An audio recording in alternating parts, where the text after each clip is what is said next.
In this video, we're going to be answering some of your most commonly asked questions on Revive trim dressing. What is it? Revive trim dressing is exactly that. It's a trim dressing for all external plastic and rubber components of a vehicle. What's the curing time, if any? There's no real curing time with Revive as such.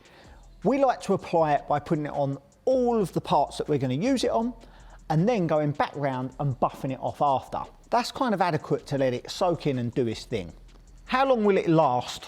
Durability from Revive will depend on the environment, whether it's summer or winter and if it's hot or cold, but you're looking to get sort of 2 to 4 weeks durability from it. Where can I use it? You can use Revive trim gel on all external rubber and plastic unpainted parts. That could be a grille, it could be a rubber trim around a windowsill, or anything that just needs bringing back to life that's made of plastic or rubber on the external of your vehicle. In a nutshell, that is Revive trim gel and some of your questions that you've been asking us on a weekly basis answered. We hope you found this video interesting and informative, and stay tuned for the next one on more of the products from the range.